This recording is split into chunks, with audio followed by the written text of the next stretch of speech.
Good morning. All right. Good morning, everybody. Good morning, especially you guys that are just dropping in here for a second, popping out. Stick around. You might learn something. Shit. Good to see you guys. Feel pretty good. Sleep number 60 something. Readiness of 48. So I'm in the game. That's all right. I'm good. Oh, really? I got my Mid South Ponds hat on today. I actually stole it from Wendy. I don't know how she got a hat from Bubba, and I did not. Good to see you guys. What is happening? Post in the chat. How are you doing on a scale of 1 to 10? How are you showing up? How are you feeling? Yeah. Good to see you all. Let me see here. Get my stuff together on my screen. Good morning. Yeah, cool hat. I said to Wendy, I go, you mind if I wear your hat today? She said no. I got another one too, but I have so many hats that I had to actually take some and just kind of put them in a tub and put them in the basement. And all right, I'll rotate those back in at some point. Bernie Malloy, good to see you, buddy. How you doing? All right, glad you're here. Dave Davis from Denver is here, so now we can start. He stole Bubba's line. There's Juan coming in at an 8. Post in the chat, guys. How you doing on a scale of 1 to 10? I'm here every single day doing this. Sometimes it's in an airport, feeling like a tool bag in the food court area, going live, but whatever it takes to get it done. Good morning, Tim. 2 days in a row. Good to see you. Yin, how are you? Yeah, solid 8 this morning for Zach Clark. I have an entire portion of my closet for hats. Yeah, for sure. Last I checked, though, you can only wear one at a time. Howdy, Locke. Good to see you. What's happening, guys? Thanks for jumping on. Coming in at a 10, Yin says. All right. Love to see it. The coffee's good. I've been up for hours, just cranking on world domination and back in the saddle here for today. And we'll see what happens. We don't know what's going to go on Thanksgiving. So we had our Thanksgiving on Saturday. So this just feels like any other week to me. So it's kind of strange. So pop in the chat what you have for Thanksgiving plans, if any. And make sure that when you go to the store and you're trying to park and you're trying to get your cranberry sauce or whatever you guys are after, don't be a jerk. Let people go. Open a door. Let somebody have a parking spot. All that stuff. Tony Bowtie, good to see you, my man. He's a 10, even though he's not hunting. No, the deer is safe for one more day, I guess. Hopefully, you have some good Thanksgiving plans. Thanks for dropping in, brother. I miss you. It's good to see you on here. Roy Dahl coming in at an 8. And here's Werner. Good morning, everyone. Good to see you guys. You might see some new names here today and people that I just reached out directly to and said, hey, I'd love to have you guys in the mix. So you guys that I did that to a few people this morning. So I appreciate you jumping on. This is something that I do every single day, Monday through Friday and the weekends too. 8 a.m., just kind of spreading a little bit of business and personal development. I come up with a new topic every week. We do a 10-day series. We're in the middle of a 10-day series called the Contractor Sales Playbook, trying to help everybody get a little bit better at sales. Don't have to be a contractor for it to help. You could be a W-2 employee working for someone in the trades. You could be a financial planner. It doesn't matter. A lot of this stuff is universal, guys. Okay, you can use the same concepts and mechanics for anything, any kind of sales interaction. So frankly, I would even go so far as to say for any interaction. Okay, this stuff will make you better at communication across the board. So Dave Davis is going out for dinner tomorrow. Then my wife's family in Colorado Springs for Turkey Day number 2 on Friday. What's better than one Thanksgiving? 2. There you go. I'll take those leftovers home, right? I managed to pretty much avoid the coma this year, the turkey coma that I was in last year.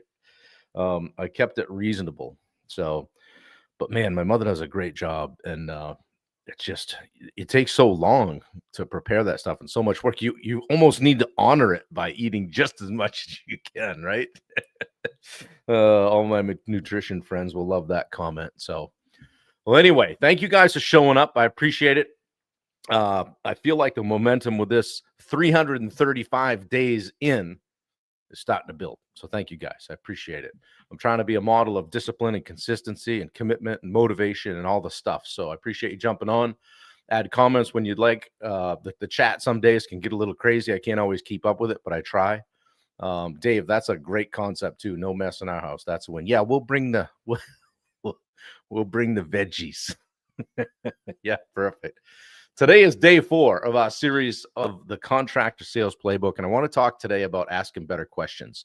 Okay, the consult script. What happens when somebody calls, or what happens when you're in someone's backyard, or they come into your office, or you're in their home. Okay, it has a lot to do with the questions that you ask. Okay, I learned this, but I learned it way too late. I wish I had learned it sooner. It would have made a big difference. Amateurs talk, professionals ask. That one thing. It's that one thing. If I'd learned that sooner, I would have sold a lot more, probably made a lot more money. Okay. Most contractors think that selling is about explaining the project and kind of beating their chest, showing the details, talk about their steps, and provide all the know-how on all this stuff, right? This is what we do. This is how we do it. This is why we're so awesome, and we're all that in a bag of chips, right? But the pros know the truth, guys. The person asking the questions is the one leading the conversation. Okay. Yin had a Friendsgiving. That's cool. Yeah.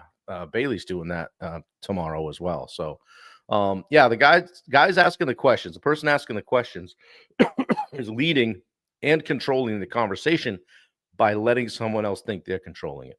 Okay. Leadership sells, guys. When you ask better questions, the client feels understood, taken care of, confident, safe. They know you're going to do a good job. Okay. And they're ready to follow your lead. Okay. So this is how pros sell, through clarity, not chatter, not, just chat. Come off the gas. Open your ears. Listen. Okay.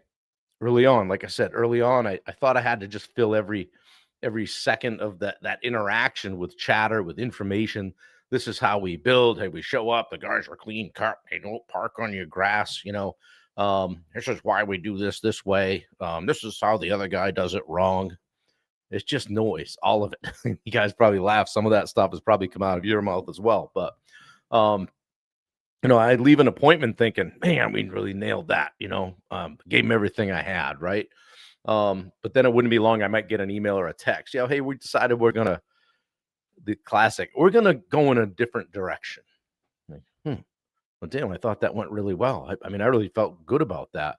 I thought they were going to buy, So once I started getting some sales training and started listening, shifted into listening, everything started to change on that front. Okay. Good morning, George Ross. Good to see you over on Instagram.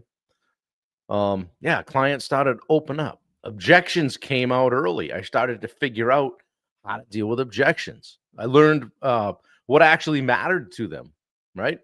And like the sale became the next natural step, okay? Or the natural next step. Asking questions will close more deals than any closing script ever will, in my opinion, okay? Because you can't solve a problem you don't understand, right? You've heard Steve say it on whether it's in the DSA or on here, actually. If someone comes to you with a problem and you have the solution and they don't buy from you, that's on you. So let's figure out how to be better at it. Okay. Most often, good morning, Josh Baker. Good to see you, buddy. Happy Thanksgiving. Contractors oftentimes jump too fast into solutions, materials. Do you want the quartz counter or the granite or what we do? Let me tell you how we template our countertops. Nobody cares, guys. Yeah, what do we do when we come into your backyard? No, they don't care. They want to know when it can be done, how much it's going to cost. And they want to have a good experience. So don't jump too fast into what the materials are. Recommendation, what I would do. Timelines, estimates. Slow down. Ask, what problem are we solving? How do you want this space to feel? What's the most important thing to you about this project? You're not there to impress. You're there to understand. It wasn't until I started asking this question that things really opened up. Hey, sometimes it would be right off the bat, or sometimes it would be after they rattled on for a bit. I'm like, Hey, man, you've really given me a great recap of what you're doing here. How do you feel I can help you the most? Then shut up and then listen some more. Okay. Again, you're not there to impress, you're there to understand. Let's talk about some great questions. All right. Um, Great questions will build faster trust. Okay. Trust comes from listening, empathy, clarity, professionalism. When you ask the right questions, clients think, wow, this guy actually gets it. This contractor gets it. This guy's paying attention. This contractor cares about what I care about. He's listening to me. He actually said some things back to me. Wow, it sounds like you want X, Y, and Z. It looks like da da da da. That's called labeling. All right. Here's a simple, powerful flow that you can use today. Okay, and guys, I'm not going to post this or write it out. If you can come back, Locke. I know you asked about that the other day, but you can always come back here and listen to the part that you want. So good morning, Jason Rector. So question number one. Hey, tell me about your project. Then button it. Let them talk. Don't jump in. Listen for emotion. Okay. Locke says you're right about this. Absolutely. We're on the other side of that coin is how does one convey the full scope of their unique value without specifying how? Yeah. Okay. It's not all nuanced rules made to be bent in every direction. Yeah. For sure. Tell me about your project. Let them tell you about your project. Okay. Then listen. What's the number one reason you want to do this now? And don't go down through like it's a bulleted list. Try to work these into a conversation. Tell me about your project. Well, we're looking at this kitchen and yeah, we've been here about 25 years. Bing, red flag. Not a red flag, but an alarm's going off in my 25 years. If I was taking notes, I would write down 25 years. And my wife's really wanted this for a long time. I would write down wife wants. Boom. And man, if I could just figure out how to get a new kitchen for her, before spring. Boom, another one before spring. I would write spring. Okay. Now, hey, what's going on, Steve? Good to see you. I would write down these notes because that's what I'm going to speak back to them. I'm like, wow, you mentioned spring was a timeline. Is there a specific reason for that? Like what's making spring the deadline? Oh, well, and then you get into, well, my son's graduating. Oh, wow, that's great. My daughter's 27. She's out in Dallas. Boy, I'll tell you what, time flies, So conversational. What's the number one reason you want to do this now? Okay, this gives you their motive or their motivation, their why. Hey, just curious before we get too deep into this, have you guys ever done a project like this before? What's that going to tell you? It's going to tell you what their expectations are, going to tell you what their experience is, if they're seasoned remodelers or, outdoor living guys, or, hey, Steve's in here. If they've painted, have you ever had a whole house paint done before? It's going to tell you if they know what's involved. Like shit's going to get real here pretty quick, right? Yeah. Victor, hey, just curious, what makes now the right time? Or the classic, like, man, you've talked about a lot of things. Like, this sounds really important. What's life like for you if you don't do this? Okay. What's the most important to you about how this goes? Have you ever worked with a contractor before? And then, oh yeah, that guy, he did a deck for us. Total prick. We didn't like him. Da, da, da. Well, what was it you didn't like? Yeah. Dave, if they're repeat clients, you already know a lot about them. I would pivot to, hey, thanks for calling back. Just so we continue this great track we're on, and you can call us for your third project. What was it about the first one that you liked so much? You really want to get bold, say, hey, if we're going to work together again, I'm always trying to get better. What do you think could have gone better about the last project? Think anybody's ever asked them that? Yeah. You're gonna get answers quickly, okay? What's most important to you about how this goes? You're gonna hear things like communication, timeline, quality, staying on budget. The last one was way over budget. Wow, really? How did that happen? Again, good morning, Sean Plant. You're always so confident, calm. I'm listening. Yeah, thanks, man. This stuff helps, but I got that way by practicing role playing. I'll tell you a little role play story when we're done, if I remember. Somebody remind me. Hey, curious? What's your ideal timeline on this? Like, in a perfect world, when would you like to see us be driving out the driveway for the last time? That's going to filter out that urgency. And then the age-old budget question, right? How much money do you have? Right? You don't want to say that. Hey, do you have any? I can say this a bunch of different ways. One of my favorites is, wow, yeah, this is a good sized project. There's a lot going on here. Have you guys had any discussions around budget? I didn't really ask the budget. I just kind of asked if they had any discussions around it. That kind of creaks the door open so they can say, well, we don't really know. We've never done this before, but I mean, we don't want to spend any more than 150. Perfect. Okay. Well, great. I really appreciate you sharing that with me. And I don't ask because I just want to, come back at 149,999. I ask because I don't want to design something for you that's going to be 250 and have you be mad at me. So now the question becomes, if I understand you correctly, the question now becomes, what can we provide for 150? Now we can figure this out together. This is getting exciting. Guys, do you see what's happening? A little inflection in my voice, little tone. I'm excited. I'm engaged. Okay. Yeah. Notes immediately in the CRM. Absolutely. Hey, curious. Is there anyone else that's excited about this project? Because if you made the mistake of only getting one person there to the meeting or only have one on the phone, you want to find out who those decision makers are early in the game. Well, yeah, no, my wife pretty much, but my in-laws are paying for this, so it's got to kind of flush out with them. Ooh, okay. Well, it sounds like there's a few decision makers here. Should we reschedule and have another call and get everybody on the phone so everybody's clear, so you're not having to remember what we went over? Yeah, get the decision makers involved. Okay. Anything else I should know to help you make the right decision here? That's going to pull out those hidden objections. Yeah. Well, yeah. Do you use your own guys or do you sub everything out? I read in the newspaper you're supposed to ask that. You could talk about your staff. Or you could talk about your qualified team.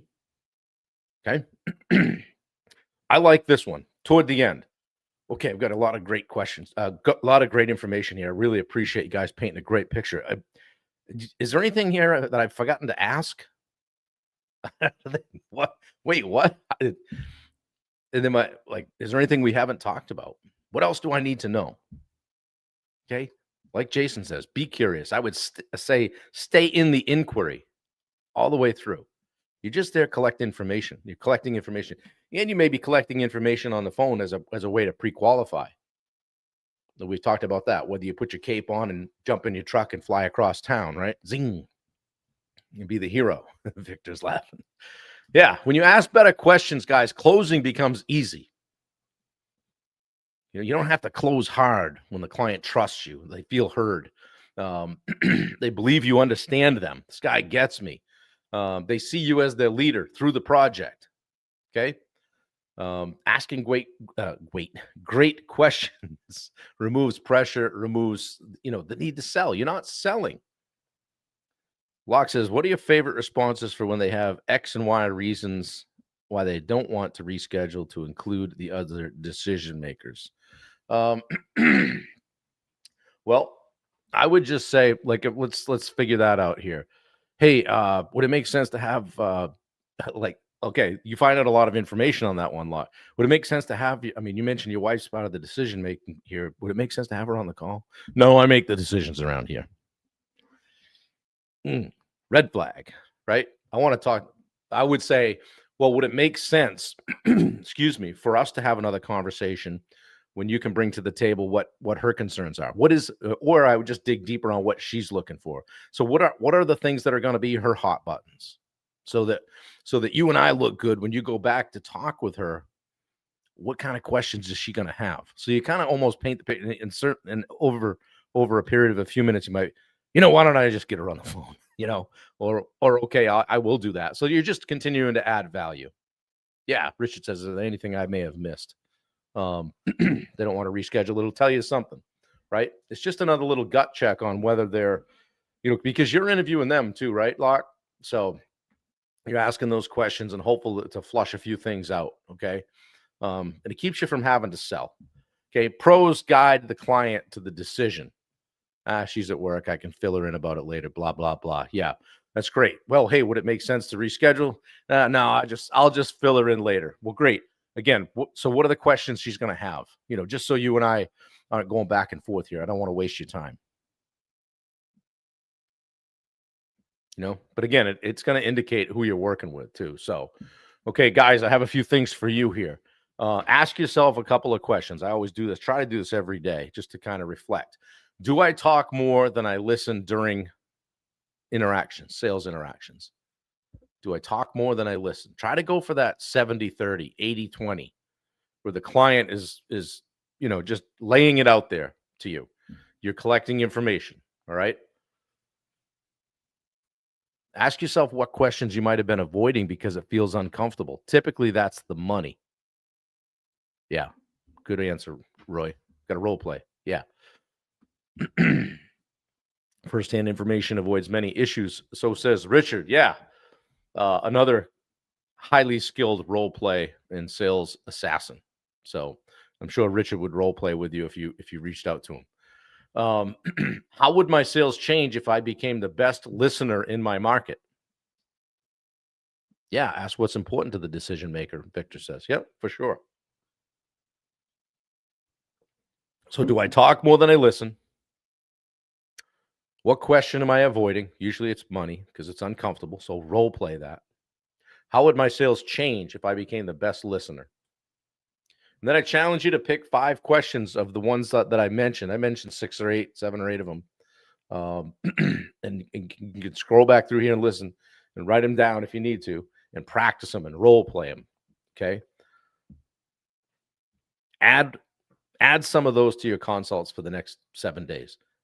Tell me it made a difference. I know it will. Dave says, perfect time, and I'm presenting a basement proposal this evening. You guys really want to get deep on this? Buy a plod, put it in your pocket. They have one you can hang around your neck, and just record your sales interactions for the purpose of getting better. It's a note taker, whatever, and you can tell people, hey, I just got the note taker here, so I can give you a recap. Boom, so I don't miss anything. Feed that through AI, ChatGPT, whatever your preferred medium is, and say, as a top sales trainer in the contracting space or in the outdoor living space, here's a transcript of my recent interaction on this person that wanted to buy a blah, blah, blah, blah. How could I have been better? How could I have done a better job closing? Did I talk too much? That's how you get better, guys. And you role play it. You schedule calls with people that are in this community and any other community you might be in. Okay. You don't need to get better at closing lines. You need better questions. Better questions. Great contractors build things, right? Yeah, Plod is amazing. Good morning, Pat. I didn't know you were here. You need better questions. You don't need better closing lines. You need better questions. Pat's another sales assassin. There's so many good sales guys on here right now. If you're not friends with these guys, hit them up with a friend request. And you guys get together with them. You got to learn, okay? Contractors build great things. Great salespeople build trust. Great leaders build clarity. When you combine all 3, baby, you're cooking with gas, all right? You got lightning in a bottle. You become the contractor nobody else can compete with.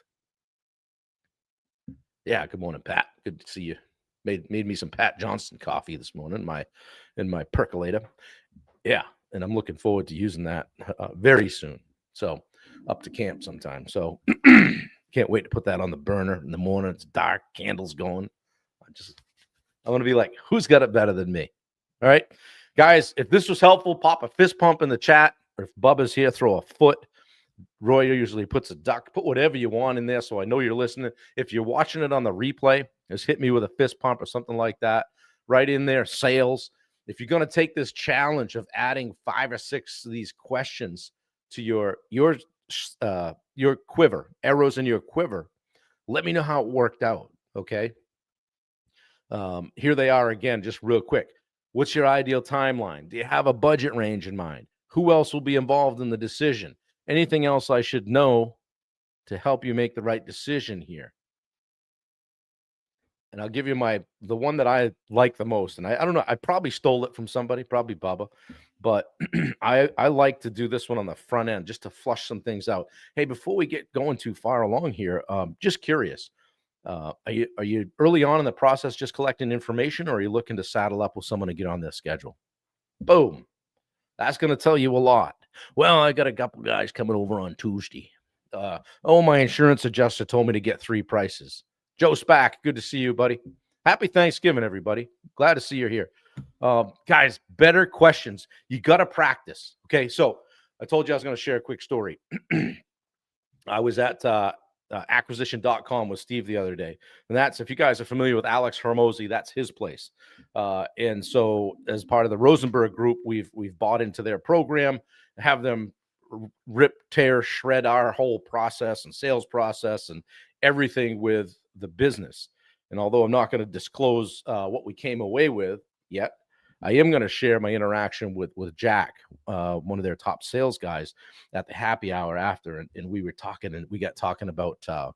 He said, guys, it's all about role playing. He goes, how much do you think we role play here? I'm like, I don't know. You guys are like the best in the world at this, right? He said, yeah. He said, well, just curious, how do you think? How much do you think we role play? I said, I don't know. He goes, 90 minutes. I go, wow, that's pretty good. He goes, every morning. I go, wow. He goes, we have 6 closers on the phone all day, every day. 6. He goes, they can do about 3 sales calls an hour, so 20 minutes apiece. So in an hour and a half, you guys do the math. How many they miss? What's that, 4.5, something like that? Okay. Hey, Agatha, great. I'm glad that helped. So 4.5 times, now I'm doing math, times 6, so it's 27. Times whatever revenue 27 of those calls would brought in, times 5. So they do it every day. Do the math, guys. So if the best people in the world are committing 9, they literally start their day. They come downstairs, they go into the space that we're standing in, and they literally stand there in front of each other and role play sales interactions. And Jack said, if I get a new guy, I bring him right down here. I'm like, listen, dude, this is going to be super uncomfortable, super awkward. You're going to feel really stupid doing this. He goes, but we're going to do it. And he goes, I just start with the introduction. Somebody coming up and shaking their hand, just making sure that they know, that they understand that you shake someone's hand and look them in the eye. That simple. He goes, I go, you start there. He goes, we go all the way back to 0. Start with the stuff. Okay. Yeah. Thanks, Pat. Werner. Good to see you, man. I miss you. Yeah, guys, if you're not asking better questions, not practicing this stuff with the role play, and here we are at Hormozy's place, like standing right there, like I'm in the room, and the guy walks up and talks about how they do it, and it is, you know what the difference is? Whether you'll do it or not, whether you'll work on it or not, whether you'll be consistent or not. That's the difference. Most people that not any smarter than you, they didn't get dealt a better hand in life. They're just willing to do the work, willing to show up every day and grind and do the stuff. So anyway, guys, tomorrow we're going to talk about your pricing story, confidence over discounts. Hey, sharpen that pencil, would you? I just want to keep you honest. This one's going to hit hard tomorrow. Going to give a lot of you guys permission to stand firm in your value. You didn't think I was taking tomorrow off, did you? It's Thanksgiving, so show up. Maybe we'll get a bunch more on tomorrow. Guys, share this out if you would, and make sure people let people know we're doing a Thanksgiving version. I'd love to see you here, 8 a.m. Eastern. I'm here every day. Okay, share this out, but go one step further. Invite someone. I invited Werner today. Guess what? He showed up. Okay, and I invited a couple others that are on today that haven't been here before. Showed up, and I thank you guys for coming. I appreciate it. It means a lot to me. Share it out, please. Let's try to get 10 shares today. Turkey hat. I don't know about that. We'll see you on the DSA today. Guys, if you're looking for everyday sales training within the Rosenberg Group, we have what we call the Daily Sales Accelerator. Thank you, Richard, for mentioning it. If you'd like a 7-day free trial to that, hit me up. There's Bo McDonald. Yeah, good to see you, man. I invited in. Bernie's here too. So, guys, thanks. I appreciate it. Good to see you. I'm here every day. If you're driving to work or you're getting ready to go, throw it on. I'm not just modeling consistency and motivation and all that, but we're creating a community too, the people that start the day together, and make sure that you know that as much as entrepreneurship can be a lonely journey, hell, life can be, right? There's people here that want to see you every day, and we'll check on you when you don't show up. So anyway, check out the DSA. If you're interested and you think that coaching might be something that you should seek out, I would love to have a conversation with you about that too, and what we do inside the Rosenberg Group. Lots of new things coming out year end or the beginning of 2026. Steve's busting on the inside, the back end, so to speak, doing videos and building out the new program. So we're excited about everything that's going on. Wendy, I don't think is in here doing posts today. She was tied up when I came downstairs, but we'll get her back tomorrow on Thanksgiving. So anyway, guys, I love you all. I appreciate you being here. Bradley Birch, good to see you. Yin's going to send me a turkey hat. All right. Guys, have a great day today. Get ready for Thanksgiving, and I'll see you tomorrow at 8 o'clock. Take care.